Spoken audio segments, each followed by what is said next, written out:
दोस्तों, जीवन का सबसे कीमती धन क्या होता है? एक शिष्य ने अपने गुरु से सवाल किया। गुरु ने इसका उत्तर देते हुए जवाब दिया कि चाहे मेरे पास पैसे ना हो, चाहे रहने के लिए छत भी ना हो, चाहे कोई सुख सुविधाएं भी ना हो, लेकिन अगर मेरा शरीर स्वस्थ है तो मैं दुनिया का सबसे धनवान आदमी हूँ। शिष्य ने पूछा कि गुरुदेव, आपकी उम्र 100 साल को पार कर चुकी है और आप फिर भी इतने स्वस्थ हैं। आपकी बुद्धि बड़ी ही तीव्र है और आपका चेहरा भी सूर्य की तरह चमकता रहता है और वहीं पर आपके बदन से भी चंदन सी खुशबू आती है। शिष्य ने कहना जारी रखा कि गुरुदेव, मेरे मन में बहुत बार आया कि मैं आपसे इसका रहस्य जानूं, लेकिन संकोचवश मैं आपसे पूछ नहीं पाता हूँ। कृपया करके आज मुझे वो साधारण से नियम बताने की कृपा करें जिनसे मैं भी आपकी तरह स्वस्थ और निरोगी रह सकूं। नियम अगर आसान होंगे गुरुदेव, तो उसका अनुसरण मेरे माता पिता भी कर पाएंगे, क्योंकि वो बूढ़े हो चुके हैं और वो बहुत जटिल प्रक्रिया नहीं अपना पाएंगे। कृपया करके साधारण से तरीके बताना ताकि कोई भी गृहस्थ आदमी उन नियमों का पालन कर सके। गुरुदेव ने कहना आरंभ किया। सबसे पहले उन्होंने बताया कि सबसे पहले तुम्हें पाचन तंत्र की क्रिया को समझना होगा। जो भी आयुर्वेद का विद्वान होता है वो जानता है कि अगर आपका पाचन तंत्र लगातार भोजन पचाने में लगा हुआ है तो स्वाभाविक है कि ऊर्जा की एक खास मात्रा आपके भोजन को पचा रही है। इसी कारण ज़्यादा भोजन करने के बावजूद आपका दिमाग और आपका शरीर अपने बेहतरीन स्तर पर काम नहीं कर पाता। तुमने देखा होगा कि भोजन करने के बाद जब पाचन प्रक्रिया शुरू होती है तो हर जानवर नीचे बैठ जाता है। वो बस बैठ जाते हैं क्योंकि दूसरी चीज़ों के लिए पर्याप्त ऊर्जा नहीं बचती, चाहे वो मांसाहारी हो या शाकाहारी हो। हर जानवर खाने के बाद नीचे बैठ जाता है और ये इंसानों के लिए भी एक प्राकृतिक जरूरत है। खाने के बाद वो बैठ जाना चाहते हैं क्योंकि दूसरी चीज़ों के लिए पर्याप्त ऊर्जा नहीं होती।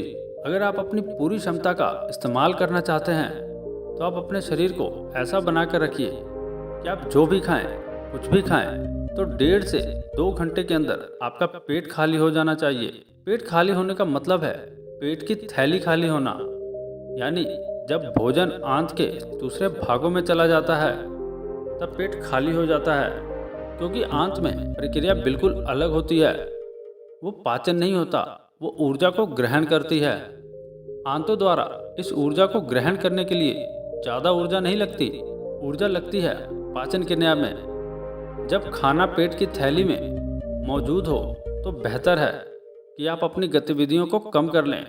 अब अगर सोचिए सारा दिन आपके पेट में खाना मौजूद रहेगा तो आप अपने जीवन की पूरी क्षमता कम कर लेंगे। आप खुद देखिए कि जब आपके पेट में खाना मौजूद होता है तब शरीर कैसा महसूस करता है, और जब पेट खाली होता है तब शरीर कैसा महसूस करता है। आप खुद पाएंगे कि आपका शरीर और आपका दिमाग तब बेहतरीन रूप से काम करता है जब आपका पेट खाली होता है।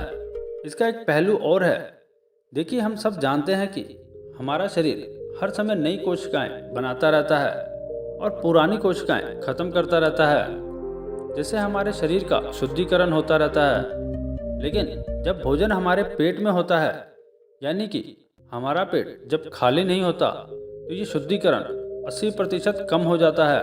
वो सारी गंदगी जो शरीर से अपने आप बाहर निकलती थी, अब वो निकलनी बंद हो जाएगी, जो कुछ समय बाद आपके लिए तरह तरह की समस्या पैदा करेंगी।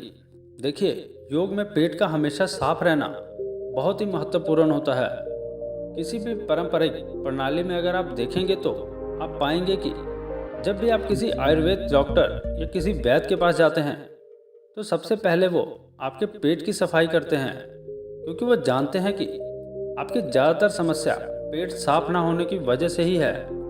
सिर्फ एक दिन के लिए अपने पेट को पूरी तरह से साफ करने के बाद महसूस करें कि आपको कैसा महसूस होता है। आप अपने अंदर बहुत हल्का और सुंदर महसूस करेंगे। हर दिन आपको इसी तरह महसूस होना चाहिए। आमतौर पर पारंपरिक रूप से घी को पहले निवाले के रूप में खाया जाता है। घी एक चिकनाई वाला पदार्थ है जो पूरी आहार नली को चिकनाई देता है आपको सबसे पहले इसे ही खाना चाहिए ताकि ये भोजन के प्रवाह को आसान बना दे। जब आप बहुत मसालेदार भोजन खाते हैं तो उसे खाने से पहले आपके भोजन मार्ग पर घी की परत चढ़ाना बहुत अच्छा होता है। घी का महत्व यह है कि यह आहार नली को साफ रखता है। जो व्यक्ति घी का उचित तरीके से सेवन करता है उसका पेट हमेशा साफ रहता है, क्योंकि वहाँ कुछ नहीं चिपकता, वहाँ कुछ भी लंबे समय तक ठहर नहीं सकता। पेट का कैंसर, आंत का कैंसर आज के लिए बहुत ज़्यादा हो रहा है। तो अगर आप एक निश्चित मात्रा में घी का सेवन करते हैं तो ये घटना बहुत कम हो जाती है, लेकिन उसके लिए घी सही गुणवत्ता का होना चाहिए। सही तरीके से गाय या भैंस के दूध से बनाया जाए। अगर घी को उचित तरीके से गाय या भैंस के दूध से बनाया जाए तो इसके कई महत्वपूर्ण फायदे होते हैं। शिष्य ने सवाल पूछा कि गुरुदेव, पाचन क्रिया तो मैं कुछ कुछ समझ गया हूँ, लेकिन आप ये बताएं कि आपकी तरह सूर्य जैसा तेज पाने के लिए, चमकता हुआ चेहरा प्राप्त करने के लिए क्या प्रक्रिया अपनानी चाहिए। गुरु ने उसका उत्तर देते हुए कहना शुरू किया कि देखिए, आज के समय में बहुत सारे लोग सुबह उठते ही खाली पेट चाय पीते हैं। चमकता हुआ तेजस्वी मुख पाने के लिए हमें कुछ प्रक्रिया नहीं अपनानी चाहिए, बस हमें अपनी दिनचर्या सही करनी होती है, अपना खान पान सुधारना होता है। सुबह खाली पेट चाय पीना जहर के समान होता है। वो धीरे धीरे आपके अंदर आपकी आंतों को कमजोर कर देता है। पेट में धीरे धीरे एसिडिटी होने लगती है और अपने आप मन और मस्तिष्क सुस्त पड़ जाते हैं। सुबह उठते ही तुम्हें तांबे, चांदी, मिट्टी के बर्तन में रखा हुआ पानी पीना चाहिए, लेकिन चांदी और मिट्टी की तासीर ठंडी होती है, इसलिए कफ, अस्थमा या दमा जैसे रोगी का इसका उपयोग ना करें। रात में अपने चांदी, तांबे या मिट्टी के बर्तन में पानी रख दिया और सुबह खाली पेट बिना दातुन किए उसे पी लिया। शिष्य ने सवाल किया कि गुरुदेव, बिना दातुन किए हुए अगर हम वो पानी पिएंगे तो हमारा बासी थूक हमारे अंदर ही चला जाएगा। गुरु ने उसे बताया कि वो तो अच्छी बात है, क्योंकि बासी थूक औषधि के समान होता है। गुरु ने चेतावनी दी कि देखिए, जिन लोगों को अल्सर, टीबी या निमोनिया है उन्हें खाली पेट पानी नहीं पीना चाहिए। तांबे के बर्तन में रात में रखे हुए पानी में उसके संस्कार मिल जाते हैं। तांबे के गुण उस पानी में आ जाते हैं और वो तांबा हमारे शरीर में जाकर बहुत से लाभकारी फायदे करता है। गुरु ने चेतावनी दी कि अगर मजबूरी ना हो तो प्लास्टिक की बोतल में कभी पानी मत पीना, क्योंकि प्लास्टिक की एक ऐसी संरचना होती है, जब वो गर्म तापमान पर आता है तो प्लास्टिक धीरे धीरे पिघलना शुरू हो जाता है, और जब वो बहुत बारीक स्तर पर पिघलता है तो उसके कारण उस पानी में मिल जाते हैं, जो हमारे शरीर में जाकर कैंसर का कारण बन जाते हैं। देखिए, ये पानी पीने के बाद आपका पेट अच्छे से खाली करने के बाद आप आंवला और सब्जियों का रस पी सकते हैं। इसे पीने में कुछ लोगों को थोड़ा कड़वा लग सकता है, लेकिन जहाँ पर शरीर को इतने सारे फायदे हो रहे हों वहाँ पर थोड़ा कड़वा पानी तो बर्दाश्त किया जा सकता है। गुरु ने बताया कि यह भी सच्चाई है कि हर दिन एक जैसा खाना नहीं खाया जा सकता। तो जिस दिन तुम आंवला और सब्जियों का जूस ना पी सको उस दिन आपको दही खाना चाहिए। दही बहुत ही बेहतरीन आयुर्वेदिक औषधि के रूप में इस्तेमाल हो सकता है।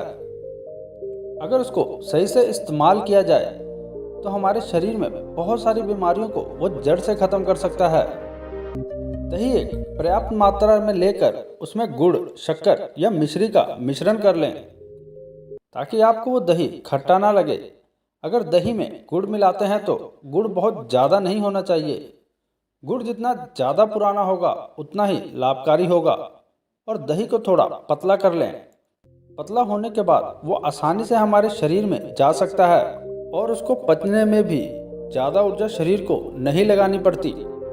आयुर्वेदिक के गणित के हिसाब से अगर आप सुबह इन प्रक्रियाओं का पालन करते हैं तो आपके चेहरे का तेज बढ़ने लगेगा, उस पर चमक आने लगेगी।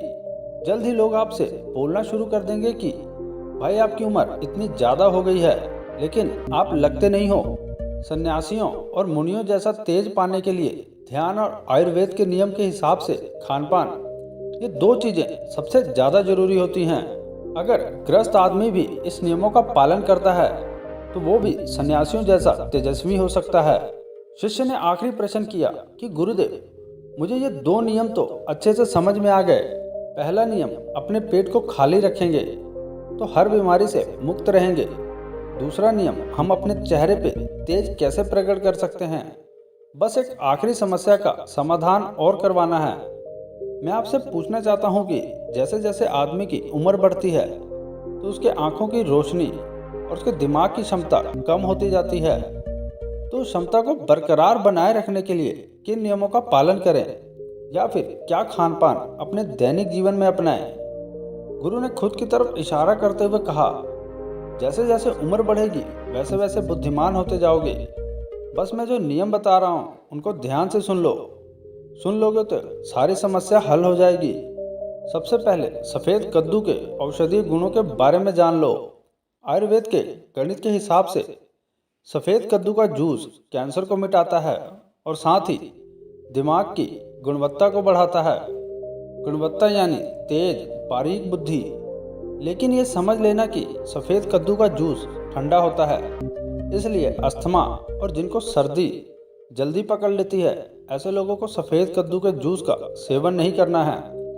दिमाग और आंखों को तेज करने के लिए जो अगला नुस्खा मैं बता रहा हूँ वो हर कोई कर सकता है, बल्कि हर किसी को करना चाहिए। 5 देसी बादाम की गिरी, जो छोटी वाली होती है क्योंकि वह देसी होती है।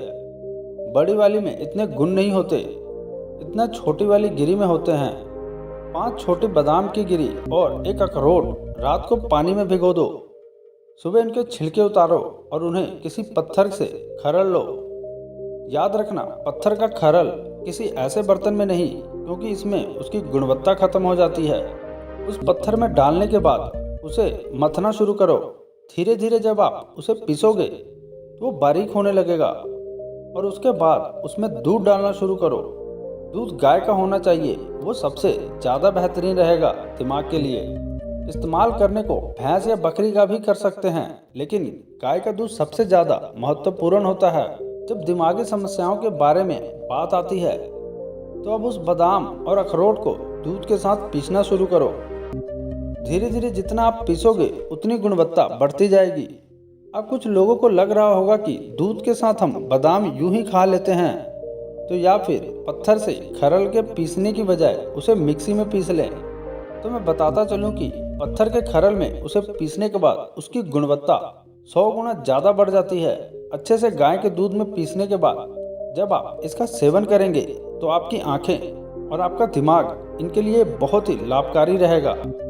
जिन लोगों को भूलने की समस्या होती है, जो छोटी छोटी चीज़ें रखकर भूल जाते हैं, जो लोग दिमागी रूप से परेशान रहते हैं, तनाव बना रहता है, चीज़ों के बारे में ज़्यादा सोचते हैं, ऐसे लोगों के लिए एक ठंडाई का काम करेगा। उनके दिमाग में एक ठंडक पहुंचाएगा, जिससे उनका दिमाग बेहतरीन स्तर पर काम कर पाएगा। शिष्य ने ये नियम अच्छे से समझ लिए और उसके बाद घर जाने के लिए अपने गुरु से आज्ञा मांगी। शिष्य अपने गुरु से आशीर्वाद लेकर अपने घर की तरफ प्रस्थान कर गया।